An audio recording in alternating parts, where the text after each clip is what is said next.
une marque qui se lance bien dans le Web 3, c'est une marque qui utilise bien ce Web 2.5, qu'on soit dans le Web 3 ou autre. Tu as un défi quand tu montes un business, c'est si je veux avoir une réussite qui est supérieure aux autres, quelle approche je prends pour me différencier et pour eux, en fait, leur manière, elle est simple, c'est un Ethereum, quoi qu'il se passe et en fait, ils ont une supply illimitée et juste tu peux pas transférer ou vendre ton NFT. Je trouve que ça, c'est ultra approprié pour leur modèle. Parce que moi, le projet qui m'a le plus parlé en termes de leur stratégie et que je trouve ultra puissante, c'est Salut les amis, bienvenue dans cette vidéo. Format un peu spécial aujourd'hui, format interview. On a le plaisir de recevoir Johan de Rocket 3. Salut Johan. Salut Clément, enchanté. Et pour l'occasion, on a fait les choses en grand. Vous voyez, on a pris tout un studio de podcast.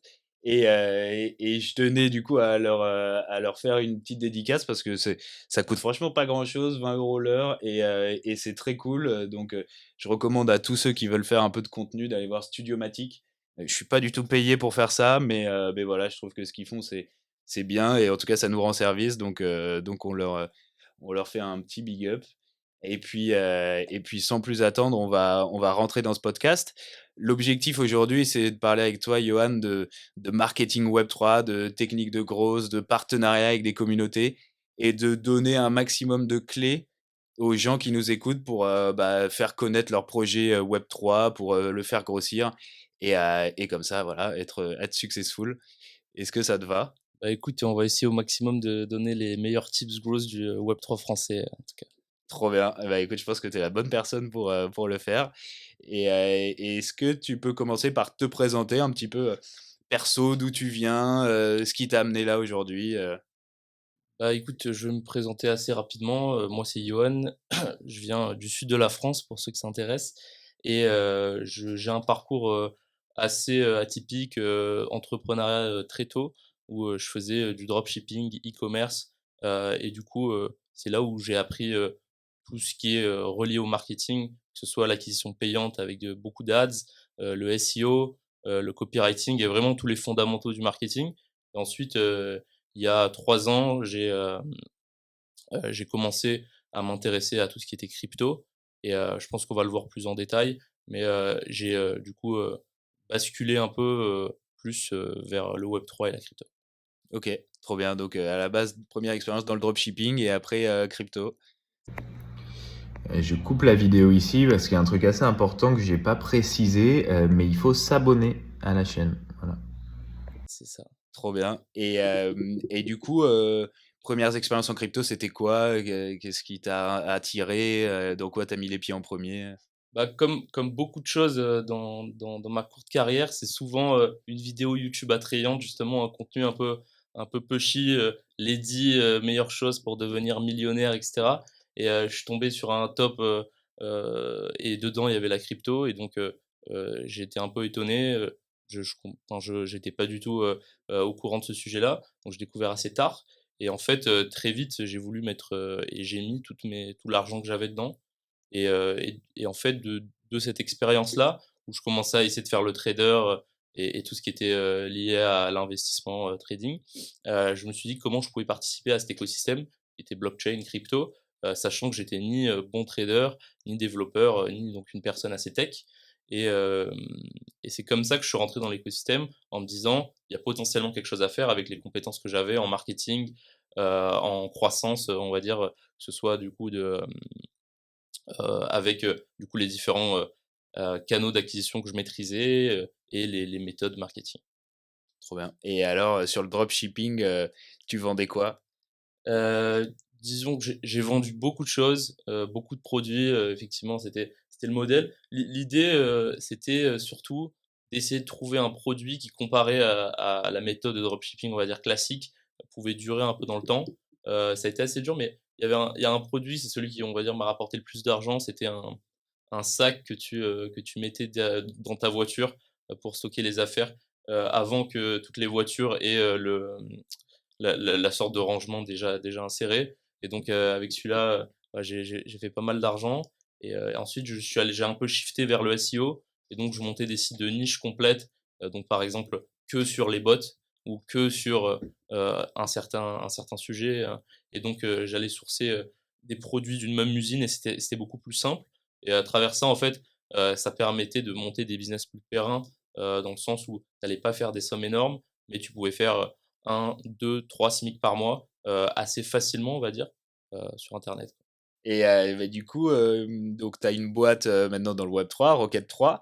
Est-ce que tu peux nous raconter l'histoire de cette boîte? D'où ça vient? Comment vous êtes réunis? Où vous en êtes? Clairement, bah, l'histoire de Rocket 3, c'est il y a un peu plus d'1 an, qu'on a démarré. Donc, je résume en 2 secondes, mais Rocket 3, on est une agence marketing spécialisée sur le Web 3. Et donc, nous, on va s'occuper de tout ce qui est stratégie marketing, création de communauté et croissance de communauté. Hem Comment ça a démarré? C'est assez atypique. Hem, J'étais, en fait freelance, heu, donc j'aidais, des, projets NFT, et des boîtes Web3, et crypto dans tout ce qui était, gestion de campagne, d'influence, et de tout ce qui était l'acquisition, en fait, des projets, en termes marketing. Et j'ai rencontré, un gars, qui m'avait DM sur LinkedIn et qui s'appelle Joachim Gillet, et qui m'a, en gros, qui voulait échanger avec moi sur le growth, comme on le fait maintenant. Et on échange et au bout de quelques semaines, heu, il m'invite dans un call avec une troisième personne, Nils Loiseau, et il dit, on j'ai envie de créer une agence marketing.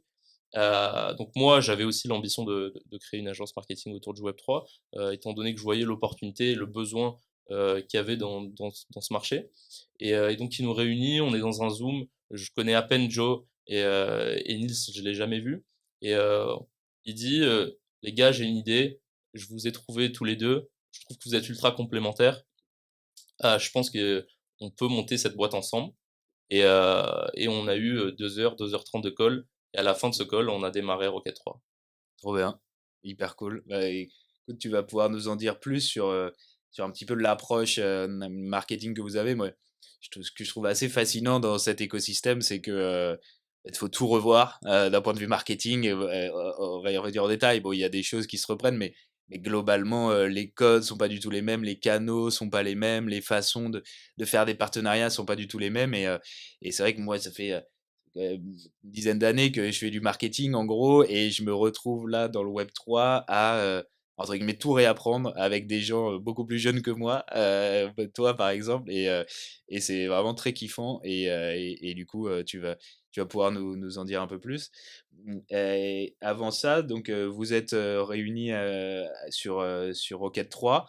Et où vous en êtes aujourd'hui un petit peu en termes de taille d'entreprise, d'un peu de faits marquants? Qu'est-ce que tu peux nous dire là-dessus? Bah, Ouais. donc ça fait à peu près 1 an qu'on existe. On est maintenant une petite dizaine, donc on a assez bien grossi, on a de quoi avancer, et on accompagne, à la fois des belles startups du Web3, et on commence à, du coup, onboarder aussi, des, grands groupes, et des marques, donc du Web2, si on peut appeler ça comme ça.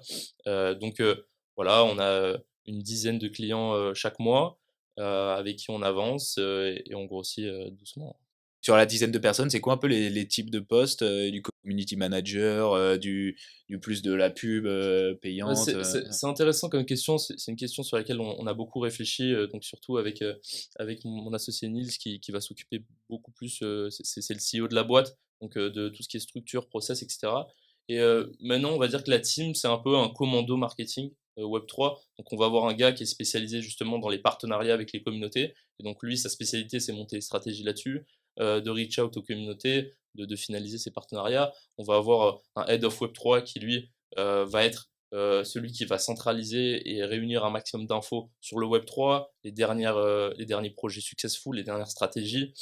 Et donc en fait, on a une équipe un peu comme ça, avec chacun qui a des compétences marketing assez globales, mais qui a sa spécificité dans le Web3, on va dire, enfin dans un levier Web3 ou Web2 d'ailleurs. Et du coup, ça nous permet d'avoir cette spécificité de pouvoir construire un peu des funnels personnalisés, pour les clients. OK, trop bien. Et du coup, alors on va commencer à rentrer un peu dans le vif du sujet. Hem, pour toi, c'est quoi la différence, par rapport à ton expérience dans le dropshipping? Est-ce que tu connais, entre guillemets, «du marketing traditionnel»? C'est quoi les grandes différences entre le marketing web 2 et le marketing web 3? Bah, je dirais pour moi que je vois pas énormément de différence, comparé à ce que beaucoup, le décrivent. Hem, En fait, je pense que c'est plus un changement de fondamentaux, comme beaucoup le disent, cette vision un peu plus communautaire, qu'on retrouve moins dans le Web 2, avec cette vision beaucoup plus héroïste. Mais justement, en fait, je trouve que, il y a un peu de, je vais pas dire de bullshit, mais, sur ce sujet-là, il y a un truc où les gens ils disent: «On monte dans le Web 3 parce que c'est vision communautaire, parce qu'on veut apporter plus». Mais en réalité, pour moi, c'est la même chose. Tu as des boîtes qui veulent mettre de l'argent pour avoir un retour et au final, je dirais que c'est plus dans l'analyse du temps entre, le moment où tu mets l'argent et tu as un retour, que vraiment dans, l'approche qui change. OK. Donc toi, tu dirais que dans le web 3 entre guillemets, le retour sur investissement, il est plus long? C'est, plus un truc de long terme, de créer une communauté forte et de récolter des fruits versus le web 2 où tu vas faire des activations Facebook, Google, où tu as un ROI direct, des choses C'est comme ça? ça, ouais, tu vas dépenser, on va dire, en e-commerce 1 000 € par jour et donc tu vas faire, 1 800 € et dessus tu as une marge de 300 € par jour et du coup tu vas scale ça et en fait, tu rien qui change, les gens ils sont pas connectés entre eux donc c'est vraiment, je vends un produit ou un service, je peux le scale. Dans le web 3, on a plus une vision: «OK, je vais dépenser, 50 000 € sur 3 mois pour construire ma communauté, leur faire comprendre mon produit ou service, ou mon approche ou, un peu le la chose que j'ai envie de développer, ma marque». Et ensuite, je vais commencer à trouver du coup des moyens de la monétiser, d'une manière ou d'une autre, et qui va là correspondre du coup à cette communauté qu'on a build de base. Trop bien. Et du coup, intéressant comme truc, heu, je mets 50 000 € sur 3 mois pour développer mon projet. On a souvent cet enjeu-là dans le web 3 de OK, les marques, mais les projets mettent beaucoup d'argent au début et après, ça s'essouffle un peu. Du coup, vous, c'est quoi entre guillemets vos recos, aux marques avec qui vous bossez? J'imagine que voilà, faut mettre un gros paquet au début pour faire connaître, avoir un et viser le sold out, machin. Mais voilà, après, on sait très bien que personne n'a envie que ça se casse la gueule derrière. Et du coup, toi, en termes de recos, de budget, de stratégie, qu'est-ce que tu leur dis de conserver? Peut-être d'avoir quelqu'un full-time en community management même après le lancement? Bah, disons que sur cette réponse, y a ça va vraiment dépendre, évidemment du projet, mais nous, on préfère prendre une approche, mensuelle, du budget marketing qu'une approche justement, j'ai, 100 000 €, je veux lancer mon projet NFT, j'ai 100 000 € pour le marketing, qu'est-ce qu'on fait? On préfère vraiment le voir comme une start-up, sachant que, du coup, la vision, c'est d'avoir du revenu pas, en un coup ou en plusieurs à-coups et cetera, mais de créer quelque chose, bah, on va dire un vrai business model, viable qui c'est ce qui est aussi en train d'être trouvé, dans le web 3 et qui a pas encore été trouvé. Mais, disons que si on a quelqu'un qui arrive avec un budget de 100 000 €, on va voir, OK, donc pour nous, on va dire que c'est plus un budget de 8 000 10 000 € par mois. On va l'échelonner comme ça. Mais c'est sûr qu'il y a des moments où il faut savoir mettre stack-coup. Donc c'est-à-dire qu'on va sur les 100 000 € par exemple, faire le premier mois 20 000 25 000 €, ensuite, vraiment build ce côté création de contenu, et du coup travailler l'organique sur ça pour grossir et du coup faire décupler cette somme investie au début et après, aller sur quelque chose de plus long terme. Donc ça va vraiment dépendre. Je dirais que le jeu justement comme tu dis, ces projets qui mettent tout d'un coup et après ils ont même pas de quoi payer des community managers, des gens pour gérer leur communauté. C'est ce qu'on essaie au maximum d'éviter. C'est ça que nous on a une vision d'accompagner des startups et pas vraiment des projets Web3, dans le sens où, la différence en vrai, il y en a pas, c'est juste un autre terme, mais dans le sens que nous on va accompagner des gens qui veulent développer des produits, qui veulent développer, de vrais concepts, et des choses qui sont là pour durer, que juste des gens qui ont, une idée, et un potentiel communautaire et on va avec cette idée et on voit ce qui se passe, quoi. Et donc du coup, tu disais les projets, ils construisent la communauté et ils trouvent des façons de monétiser derrière. Avec la baisse des royalties comme on voit en ce moment, qu'est-ce que tu observes? Est-ce que ça c'est récent, donc tu as peut-être pas énormément de recul, mais en tout cas peut-être des recos que vous faites au projet pour monétiser autrement, que les royalties? Bon, tu dis que vous vous intéressez surtout à des startups Web3 et pas trop à des projets NFT, j'imagine directement, donc ils ont un autre business model en parallèle, mais est-ce que vous faites des recos là-dessus sur le côté monétisation à long terme? Bah, clairement, en tout cas, on essaie d'être au maximum au courant de ce qui se passe sur le marché et d'être un peu en avance sur ces tendances-là. Donc, effectivement, on a vu arriver, cette histoire de royalties qui déjà posait problème, sans, les marketplaces qui enlèvent ou qui, ne rendent pas obligatoire les royalties. L'idée, c'est quoi? C'est de dire, hem, je pense que dans qu'on soit dans le web 3 ou autre, tu as un défi quand tu montes un business, c'est si je veux avoir une réussite qui est supérieure aux autres, quelle approche je prends? pour me différencier et pour trouver une manière. Je donne cet exemple dans l'e-commerce, par exemple, mais il y a une période où les gens qui explosaient en e-commerce, ils prenaient l'approche marketing des vendeurs de formation en ligne qu'ils appliquaient. Donc, au lieu de faire une page produit, ils faisaient une page de vente. Et on voit qu'après, la page de vente, c'est un peu installé partout. Et en fait, tu as toujours une manière, par exemple, du coup, quand tu es dans le Web3, et si tu es une startup Web3 et tu dis je fais de l'e-commerce avec du Web3, tu n'es plus une startup e-commerce, tu es un truc entre deux et du coup, tu deviens intéressant. Et je pense que tu as tout un sujet là-dessus où, euh, où les royalties, pour moi, en réalité, c'était juste quelque chose pour t'aider à trouver ton business model, que la base de ton business model, malgré que les plus gros projets ont fait des millions, voire des dizaines de millions avec. Et donc, effectivement, il y a des projets NFT auxquels j'ai parlé qui essaient de trouver. Donc, tu as le moyen qui est de rendre enforceable dans le smart contract tes royalties. Donc les gens sont obligés de payer ces royalties-là. Mais sinon, pour moi, c'est essayer de comprendre dans quel milieu du Web 2, dans quelle niche Web 2 je me trouve, et du coup, quel business model je peux utiliser qui existe déjà, pas forcément obligé d'en inventer d'autres. Et je pense que c'est cette approche-là qu'il faut prendre. Ok. Ouais, voilà, de se différencier, de trouver un axe que les autres ne prennent pas. Ouais, et que quand je Ouais. dis se différencier, c'est pas réinventer la roue, c'est vraiment se dire, si tout le monde dans le Web3 vend des NFT sur la même drop de 10 000 NFT, entre guillemets, on l'a vu que ça marchait plus. Les gens après se différencient par exemple par la taille de la supply, donc 3333, 333. Et en fait, en fonction des tailles de supply, du coup, c'était un facteur différenciant. À une époque, juste en changeant la supply, tu fonctionnais. Après, on a vu, et d'ailleurs, on recommande de plus en plus ce type de, on va dire, de drop NFT où tu vas avoir, si ta supply c'est 1000 pour l'instant, c'est mieux de faire 150 par mois ou 200 par mois, etc. Après, tu as tout ce qui est autour de floor price et donc à prendre en compte quand tu fais ça. Mais euh, le but, c'est créer du revenu qui est plus récurrent et qui arrive pas en fait un seul coup. Et donc, le revenu de la plupart des projets NFT, c'est entre 500K et 10 millions d'euros, on va dire. Mais ça arrive une fois. Et après, pour répéter ça, en général, c'est d'autres drops qui marchent moins bien. Et en fait, les projets s'essoufflent. Et en fait, même les projets qui ont vocation à vouloir développer quelque chose et pas, je parle pas des gens qui veulent juste ramasser de l'argent ou quoi, mais même ces gens-là, en réalité, ils essaient plein de choses et des fois ça marche pas, ça prend pas. Les communautés, le défaut de cette partie-là, c'est aussi qu'ils sont très durs avec les fondateurs de projets et avec les équipes. Ils tolèrent très peu d'erreurs. Et donc c'est aussi un milieu, c'est assez dur, malgré toute l'innovation qu'on voit, d'innover avec sa communauté. Ouais. Ok, hyper intéressant. Et du coup, tu parles de potentiellement différentes mécaniques de drop pour un peu sortir du lot. On voit qu'il y a souvent des modes là-dessus. Il y a les open editions, il y a les ordinals, là, les NFT sur Bitcoin. Et du coup, toi, un peu ta sensibilité, là, les projets que tu accompagnes qui se disent, moi, je veux trouver une mécanique de drop un peu novatrice. Et ça, c'est intéressant ce que tu dis, là, de dropper un peu tous les mois. Ça, c'est vrai que je le vois pas beaucoup, ça, typiquement.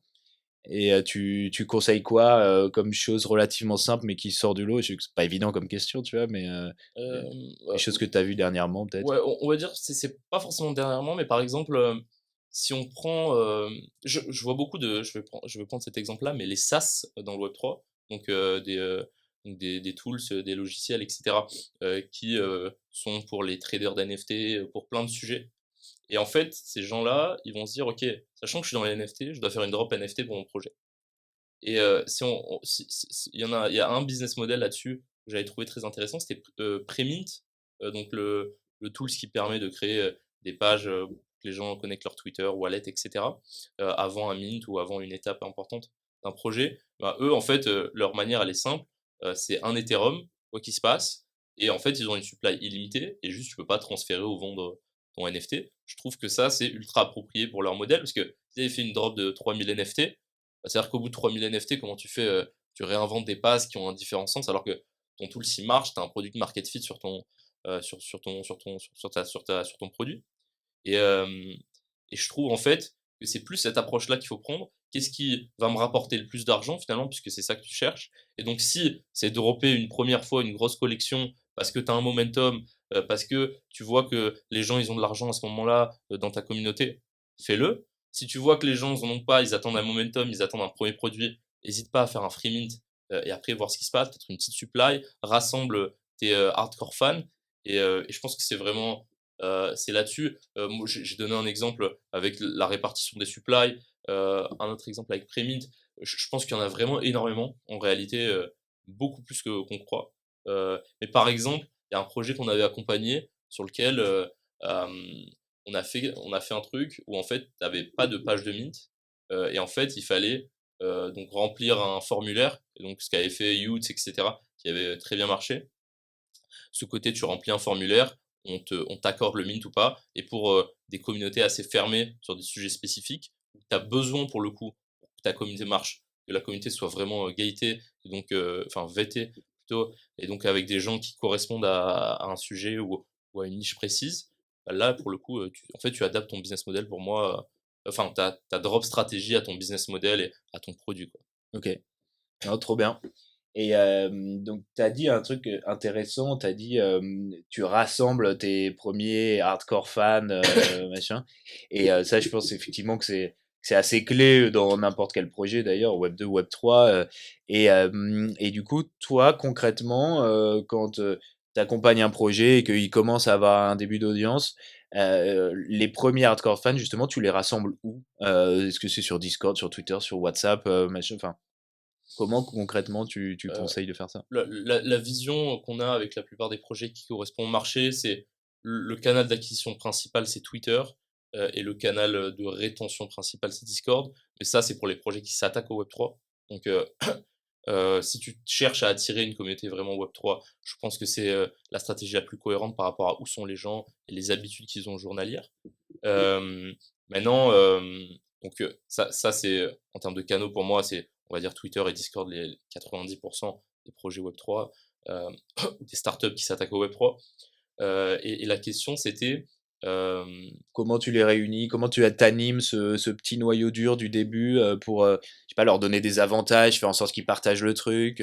l'idée c'est eux à la fois qu'est-ce qu'ils ont à gagner à être les premiers membres de ta communauté, sachant que c'est le moment où tu as le plus besoin d'eux, et eux qu'est-ce qu'ils ont et toi qu'est-ce que tu as du coup à leur offrir en échange. Et du coup tu as tout ce truc où si tu as bien fait ton travail et que tu arrives à vraiment faire parler de ton projet dans ta communauté, donc t'as pas juste des gens qui viennent pour regarder, tu as des gens qui sont venus parce qu'ils ont vu quelque chose qui les intéressait. Bah, en fait, pour moi, c'est du community management assez classique. Donc, c'est-à-dire que au plus tu arrives à les faire interagir et à les faire chatter, envoyer des messages, des photos, vidéos, au plus tu vas devenir des hardcore fans. C'est la même chose enfin, c'est la théorie de la sweat, de la sueur. C'est-à-dire que plus tu mets de sueur dans quelque chose, plus tu t'y attaches. C'est le fameux truc d'IKEA où quand tu montes ta table, bah, au final, tu es plus attaché à cette table-là que si tu en achètes une directement faite parce que tu as mis cet effort là-dedans. Je pense que c'est la même chose avec la communauté. Si tu as un membre et que tu as montré en tant que fondeur que tu es dans le chat, en fait, tu fais partie de ta communauté, tu n'es pas le roi au-dessus qui fait que des annonces tous les 3-4 jours et qui est là, en gros, euh, dans quelque chose où il va être vraiment différent de sa communauté de base. Il y a le roi, il y a le peuple, quoi. Si tu montres que en tant que fondeur, tu es juste celui qui rassemble les fans d'un sujet ou les membres d'une nouvelle communauté, je pense que les gens facilement ils vont participer. Faut pas hésiter à se mettre en avant, que ce soit en vidéo, en audio dans les Discord. Je pense qu'au plus tu arrives sur des canaux où le fondeur est en direct avec sa communauté, au plus tu as de chances de trouver tes hardcore fans. Est-ce qu'il y a des projets qui t'ont inspiré dernièrement, des choses qui t'ont marqué, qui, voilà, qui vous inspirent dans les recos que vous faites avec Rocket 3? On a toujours, on va dire, une liste un peu moins d'une dizaine de projets sur lesquels on va un peu partager à chaque fois pour des clients. Donc, par exemple, eux, on trouve qu'ils font très bien leur community management sur Twitter, c'est ce côté organique. Eux, on trouve qu'il y a une stratégie de croissance qui est intéressante. Et on a un peu ce sujet. Je dirais que moi, le projet qui m'a le plus parlé en termes de leur stratégie et que je trouve ultra puissante, c'est Pudgy Penguins. Ouais. Avec ce côté, comment je crée une vraie brand dans le Web 2, qui était un sujet capital dans les projets NFT. Et donc, dans ces côtés, je build une brand, je build une IP, que beaucoup ont vendu, beaucoup ont essayé, peu ont réussi. Et cette approche-là où, en fait, donc, il y a Pudgy Penguins, si on résume rapidement, c'est un projet qui a été racheté parce qu'il était un peu à l'abandon. Il a été racheté par un monstre de l'e-commerce qui est venu avec toute son équipe un peu de justement commando. Donc tu as un gars qui est vraiment spécialisé dans le branding, un gars dans comment on utilise une IP, un gars dans l'e-commerce, et cetera. Et là où c'est très intéressant, c'est qu'ils ont eu cette approche où ils se sont dit: «Sur Twitter, on a une communauté qui est intéressante, elle grandit, les gens, c'est que des passionnés d'NFT, il y a un floor qui est à plusieurs, milliers d'euros et donc en fait, si je veux créer des business models web 2, il faut que je différencie totalement ça» et donc ils ont créé Instagram, TikTok et là, ils ont, plusieurs centaines de milliers de followers et ils ont poussé le truc, c'est assez cool. Donc eux, leur business model maintenant, ça va être surtout de l'e-commerce, du coup, comme le faisait le fondateur avant. Donc tu vas avoir des trucs avec écrit, Love avec Pudgy Penguins ou avec un des NFT, donc l'utilisation de l'IP. Et en fait, tu as une vraie différenciation entre la communauté Twitter qui est, et du coup la vraie communauté de Pudgy Penguins qui adore ce qu'ils font et qui voit qu'il y a de plus en plus de monde qui s'intéresse à la communauté globale Pudgy Penguins et à leur approche qui est autour de la positivité, comment j'amène de la positivité, et donc vraiment une brand autour de ça qui marche déjà dans le Web 2. Donc en ajoutant un peu ce truc où tu as déjà des hardcore fans, c'est beaucoup plus puissant. Et eux, ils ont poussé le truc, j'avais bien aimé, ils ont pris des stagiaires et des jeunes, et ils les ont habillés du coup en Pudgy Penguins, et tous les jours ils vont faire des vidéos. Et ils ont vraiment créé ce truc où quand tu vois tout leur réseau, que ce soit Web 3 ou Web 2, on voit leur brand se dessiner autour de la positivité. Donc, tu as à la fois avec des stickers, des t-shirts, ça c'est pour le côté goodies, mais même sur toute leur approche communautaire, ils ont vraiment ce truc où ils essaient de comprendre c'est quoi le vrai besoin de leur communauté et comment aller plus loin. Pour moi, c'est un des projets, je trouve, les plus impressionnants de ces derniers mois. Et après, tu as toujours le dernier projet qui fait parler de lui. Donc, comme tu as dit, tu as les Open Edition où il y a des beaux projets qui sont sortis de ça. Tu as toujours ces projets-là que tu vois sur Twitter un peu popper de nulle part, où ils font 3 tweets et ils ont des dizaines de milliers de followers. Je trouve que ça va être plus intéressant de pousser en termes de c'est quoi les stratégies qui sont utilisées. Je vais analyser un peu comment ils ont acquis ces followers, quelle est la qualité de ces followers, et est-ce que c'est vraiment, enfin, d'où ça vient, quoi, que vraiment le projet global est ultra intéressant. Ouais, OK, mais effectivement, je pense que l'exemple de Pudgy Penguins, il est très cool. Moi, ça me fait penser à la stratégie de l'océan bleu un peu, tu vois, genre, au milieu de tous les projets Web3 qui sont tous sur Twitter, sur Discord, avec une ambiance peut-être un peu geek, un peu dark, entre guillemets. Enfin voilà, c'est toujours des sites très sombres et tout. Eux ont pris effectivement complètement le contre-pied avec beaucoup de positivité. Plutôt, du coup, Instagram, TikTok, là où en général les projets Web3 sont pas très bons. Et du coup, ouais, hyper intéressant et inspirant, je pense, pour n'importe qui veut se différencier dans cet océan rouge Bah, qui est le clairement, Web3. et l'exemple que tu dis, il est intéressant parce que c'est vrai que Pudgy Penguins aussi, leur force, c'était quoi? C'est que tout le monde, Bored Ape, que ce soit les CryptoPunk, la première collection, ou un peu toutes ces collections qui tournent, Doodles, et cetera, ils parlent tous dans une idée de communauté d'élite, d'investisseurs, d'entrepreneurs du Web3, d'innovateurs. Quand Pudgy Penguins prend un peu toute la partie qui était un peu délaissée, c'est-à-dire les gens normaux qui veulent juste avancer, évoluer et construire une vie autour de la positivité, plutôt que d'avoir ce truc qui est beaucoup plus dur au final à aller dans le mass market. Un Bored Ape, c'est beaucoup plus facile d'avoir un t-shirt, enfin de trouver des clients pour un t-shirt avec écrit Love et Penguins et avec un pingouin sympa, qu'un Bored Ape qui, pour la communauté Web3, est un peu le Graal, mais en réalité, dans le Web2, pour eux, c'est juste un singe bizarre, quoi. Ouais, Et- c'est clair. Du coup, des fois, tu vas parler à des gens, bon, je pense qu'ils vont pas faire appel directement à Rocket 3, mais qui vont dire, voilà, je veux développer mon projet, j'ai pas trop de budget, voire même partons du principe, j'ai zéro budget. Tu conseilles quoi à quelqu'un qui veut se lancer pour démarrer? Je dirais que j'ai 2 approches. Donc, toi, tu parles de quelqu'un qui veut lancer un projet. Pour moi, et c'est encore une fois, c'est rien de révolutionnaire. C'est la même chose que quand tu as pas d'argent et que tu veux démarrer un e-commerce, tu trouves des canaux d'acquisition qui sont gratuits. Du coup, tu as le plus évident qui est la création de contenu sur les réseaux. Et donc l'idée, je pense que c'est de devenir ton projet. Donc, au lieu que ce soit, exemple, je veux monter, un projet NFT, autour du basket, au lieu que je monte le projet et que je l'appelle basket.nft, je vais l'appeler Johan, basketball, et en fait, je vais devenir Johan, le gars qui adore le basket et qui adore les NFT. Je vais commencer à créer du contenu là-dessus, contacter des gens qui, je pense, pourront être déjà intéressés et ont un peu d'influence dans ce domaine-là. Essayer en fait de construire la même base communautaire dont on parlait avant, mais autour de ta personne. Et après, que ça devienne évident que tu es la personne pour lancer ce projet-là. Parce que la plupart des gens, ce qu'ils font, ils arrivent de nulle part, personne ne les connaît. Ils ont, enfin, si c'est Twitter, pas de Twitter. Et ils arrivent avec un projet en disant on va révolutionner le basket, pour reprendre cet exemple-là. Et en fait, pour la plupart des gens, ni t'es basketteur, ni t'es reconnu dans ce milieu-là, et donc t'arrives en disant, ok, tout le monde va m'accepter comme un roi parce que j'arrive avec un projet, sauf qu'il y a des milliers de projets par jour. Donc, je dirais que si t'as pas de budget, méthode 1, c'est créer du contenu et devenir ton projet. Et la méthode 2, en fait, c'est quelque chose que la plupart des gens, je remarque qui prennent pas trop en compte, mais c'est, t'as des gens qui ont des grosses audiences et pas de projet. Et t'as des gens qui ont des projets mais pas d'audience.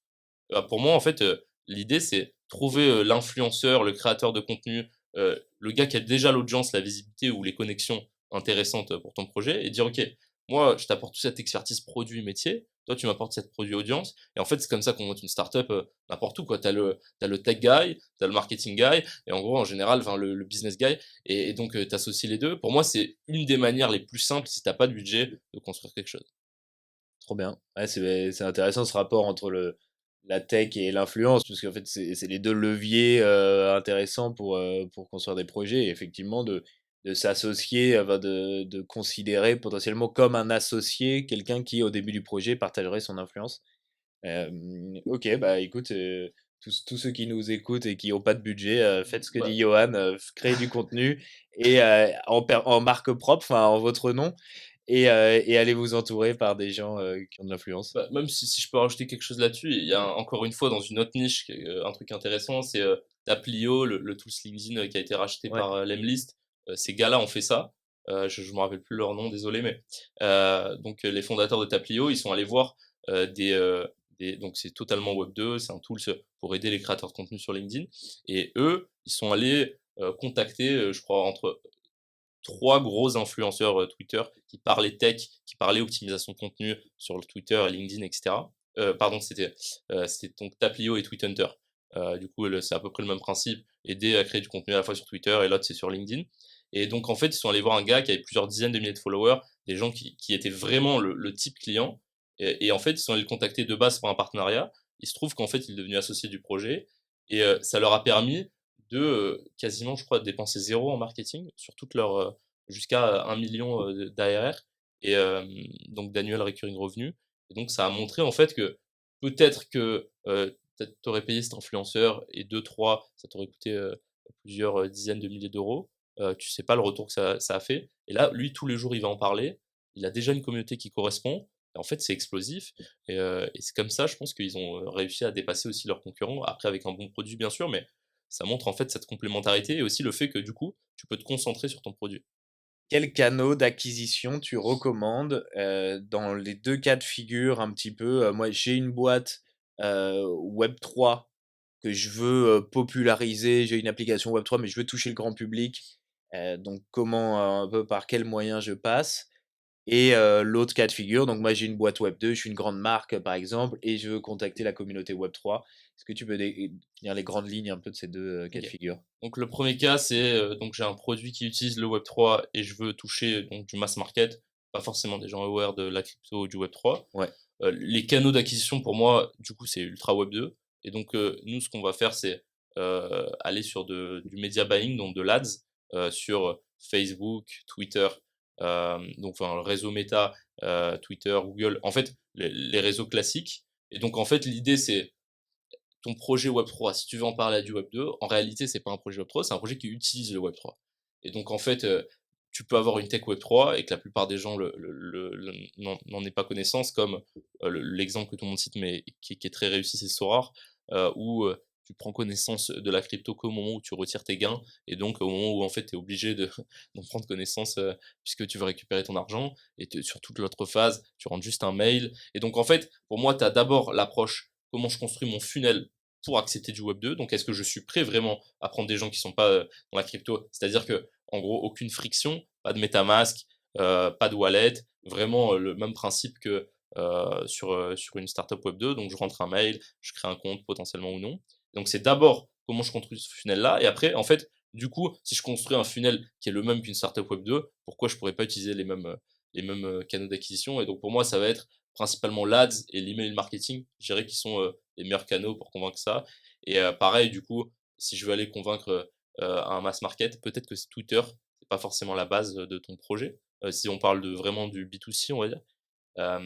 Et donc pourquoi pas aller, explorer des réseaux sociaux autour du contenu vidéo. Tu peux vraiment montrer ton produit, donc comme Instagram, TikTok et tous les réseaux de short content, qu'on connaît. OK et du coup, si je suis, ouais, une marque, entre guillemets «grand public» et que je veux, toucher la communauté web3, Alors, heu, déjà, je pense que ces histoires de marques web 2 qui se lancent dans le web 3, ça existe pas vraiment. Tu des donc en général, elles vont lancer des initiatives, des projets et donc souvent, ce qu'elles vont faire, c'est ce que tu dis, c'est-à-dire qu'elles vont, aller parler à une communauté web 3, qui est souvent pas forcément leur clientèle, mais sans rentrer dans ce sujet-là, en fait, elles vont faire la même stratégie exacte qu'aurait fait un projet web 3. Je trouve que c'est un peu l'erreur qu'elles font actuellement. C'est-à-dire, que ce soit un projet web 3 qui démarre de zéro avec des gens, qui ont des NFT en profil picture ou, une grande marque, ou une plus petite d'ailleurs, mais qui se lance dans le web 3, ils vont avoir cette même approche où je construis une communauté, je crée du FOMO, je crée de la hype, je vends et après je vois ce qui se passe.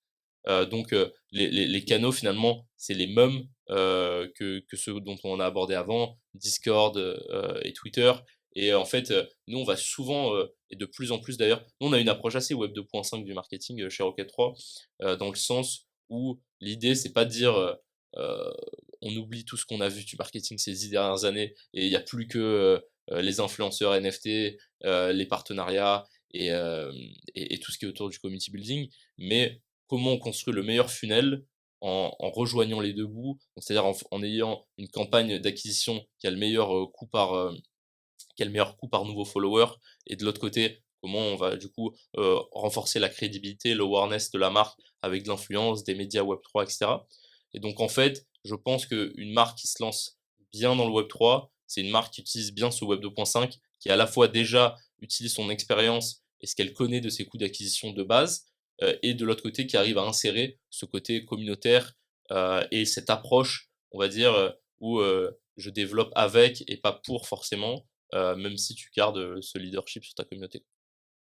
OK, très bien et du coup, là-dessus, tu as parlé vite fait, moi, c'est un sujet sur lequel je suis curieux, des ads Twitter.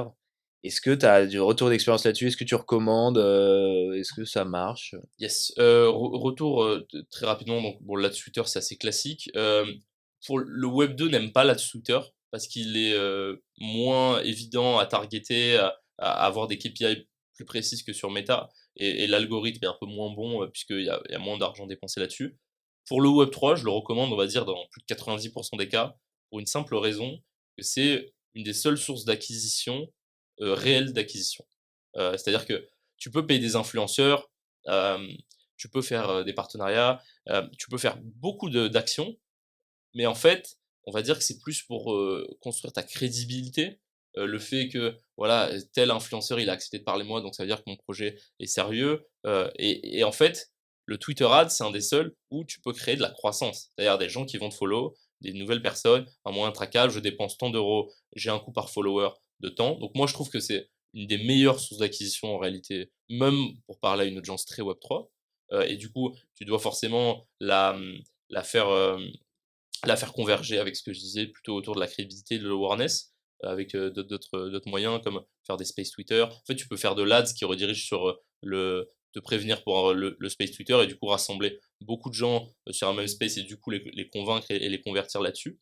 Donc l'Ads, ça marche comme ça. Après, il y a un sujet un peu, spécifique au NFT, à la crypto, c'est que, pas tous les projets peuvent faire de l'Ads. Du coup, ils doivent passer par des comptes, qu'on appelle partenaires, agences, et donc par des gens qui peuvent avoir, accès à ces comptes-là. Et donc en fait, tu as un processus où Twitter va donner son accord, sur le fait qu'il accepte parce qu'il y a eu beaucoup de scams et que le sujet est aussi un peu politique et complexe. Donc on va dire que pour les NFT, c'est assez simple, tout ce qui est autour du Web 3 NFT. Pour ce qui est vraiment de crypto, qui cite des coins et cetera, en général, c'est pas possible. OK, hyper intéressant parce que moi, je me rappelle qu'à l'époque, j'avais essayé de faire de la pub sur Twitter et Tu on avait été automatiquement bloqué. retoqué, machin, alors que c'était un truc de NFT mais effectivement, je pense, hyper bon canal à développer. On va parler un peu maintenant plutôt collab, qui est un gros sujet, je pense, pour se lancer et on en a un peu parlé, tu te lances, tu vas faire partenariat avec des influenceurs, mais tu vois, les collaborations avec les communautés NFT déjà en place, qui est un gros levier pour se lancer. Hem, 1 question là-dessus, moi, je suis une marque, je sais pas, peut-être un peu de niche, on va dire, de mode masculine, tu vois? Je pense l'atelier Shelter, par exemple, qui fait des produits pour les barbes, pour les hommes. Tu me conseilles, tu vois, si cette marque-là te contacte demain, tu me conseilles de faire des collabs avec quel genre de communauté? OK, donc je suis cette marque-là, qui est pour hommes, on va dire et je cherche à du coup, créer mon audience dans le Web3 Ouais, exactement. à travers un nouveau projet et cetera. En fait, l'approche en termes stratégie de collab, elle va être, heu, elle va être, la suivante.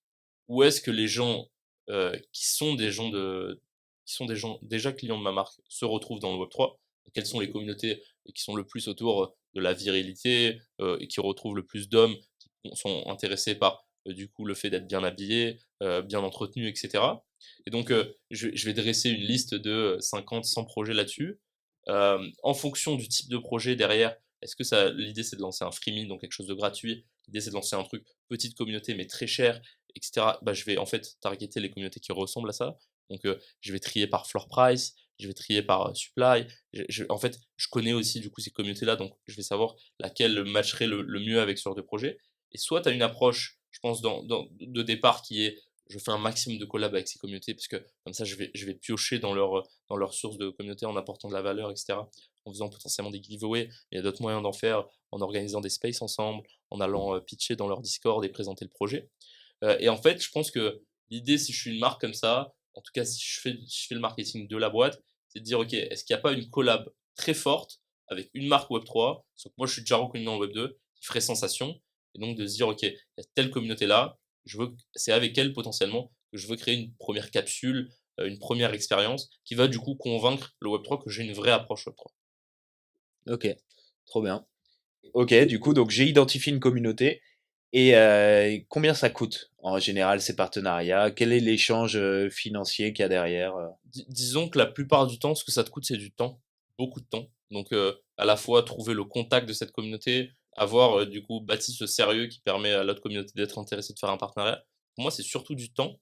Tu as pas mal de communautés où il y a une partie financière, mais, sur la partie financière, ça va être surtout soit je paye ce contact-là qui me permet de faire cette collab-là, parce que c'est assez dur à avoir, soit en fait, je vais offrir quelque chose à la communauté, c'est ça que ça va me coûter. Et sinon, sur des communautés d'investisseurs ou des communautés plus fermées, et cetera, ils vont avoir une base fee, on va dire, pour faire une collab avec eux, qui va être, en général, quelques centaines de dollars, pas plus.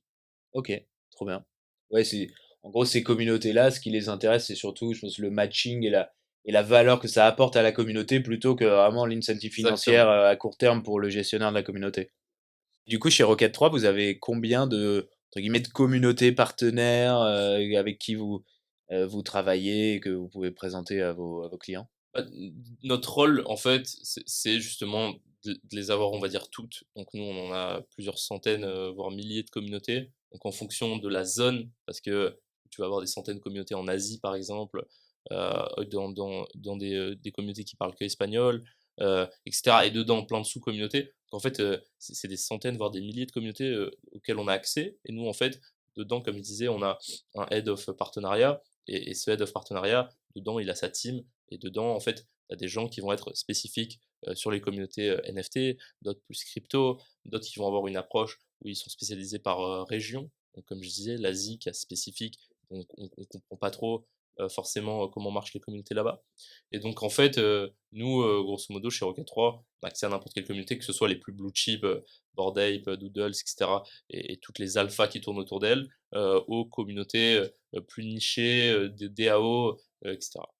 OK, hyper intéressant et du coup, vous les contactez par vous avez un mailing en gros quand, qui part ou c'est beaucoup On de one on one? établit un Ouais. outreach précis, un message précis, d'outreach pour contacter ces communautés. Donc, on va mettre en avant le projet, on sait comment la communauté, gère ses collabs, donc on sait aussi comment la convaincre de faire cette collab. Bien sûr, c'est humain, donc, on va pas gérer forcément, enfin, il peut y avoir des refus, surtout si le projet, il manque encore de communauté et il est vraiment à ses débuts. On va essayer de convaincre au maximum avec un bon engagement de communauté. Mais, l'idée c'est, savoir qu'est-ce que l'humain pense de l'autre côté de la collab et se dire: «OK, comment je vais réussir à le convaincre de faire ce partenariat?» Ouais Et c'est quoi, du coup, les prérequis? C'est-à-dire, j'imagine que vous avez des, entre guillemets, des gens que vous refusez parfois d'introduire à des communautés parce qu'ils sont trop early, parce que vous pensez que voilà, c'est pas encore le moment. Pour toi, il faut en être à quel stade? Et ça dépendra des communautés que tu démarches, mais globalement, avant, peut-être, tu disais, ça prend du temps en amont de développer un peu sa crédibilité, machin. Et donc, pour toi, c'est quoi un peu le minimum viable Yes. statut pour démarrer ça? Yes, c'est une très bonne question. Je pense que c'est à partir de 4 5 000 followers que tu vas pouvoir faire des collabs. Avant, les projets vont pas forcément t'accepter. Tu as du coup ce follower, pour moi, c'est on va dire 5 000 followers sur Twitter.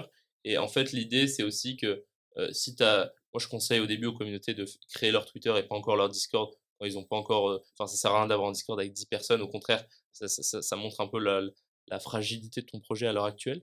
Donc, tu vas tout concentrer sur Twitter.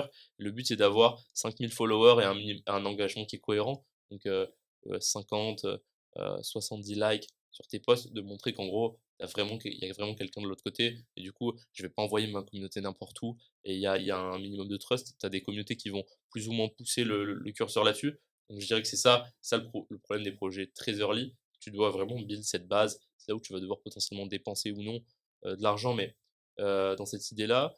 Et, et voilà. Ouais, trop bien. Hyper concret comme truc. Je pense que ça intéressera beaucoup de monde. Et, du coup, maintenant, si on parle un petit peu question sur l'influence, moi, je me pose la question de TikTok, tu vois? Et j'ai été contacté par quelqu'un qui me proposait de pousser des trucs sur TikTok, je j'ai pas dit oui, j'ai pas dit non, je sais pas où me situer. Quel est ton retour d'expérience là-dessus, si tu en as un, de partenariat que vous avez pu faire avec des tiktokers, quels sont tes retours?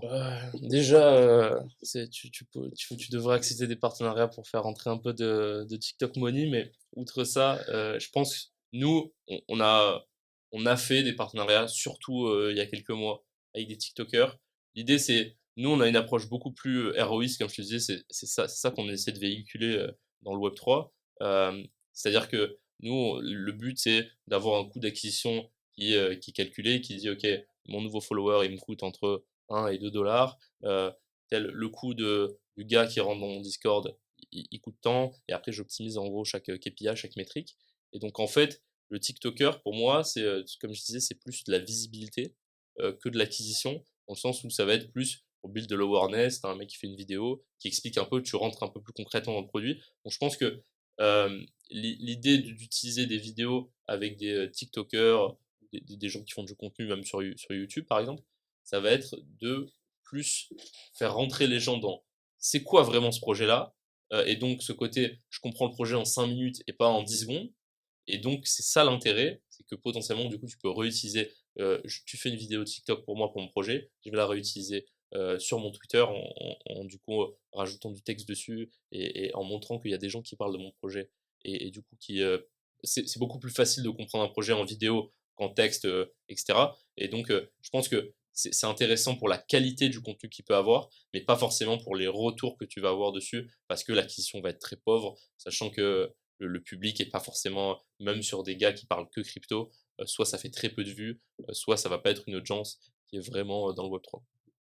OK. Donc toi, c'est vraiment, hyper top funnel, entre guillemets Exactement. pour faire comprendre, les choses. Mais tu recommandes potentiellement, enfin tu Je recommande pas forcément pour les projets early, plus pour les projets qui cherchent à se développer, potentiellement attaquer plus large et qui ont déjà des produits qui pas s'adressent au mass market, mais sont prêts à avoir une audience plus large, comme qui ont des produits d'appel par exemple, ou des choses pour rentrer dans leur funnel, un produit à 9 dollars, des choses comme ça. Et donc en fait, ça peut te permettre que TikTok soit efficace, ou d'ailleurs Instagram ou des choses comme ça.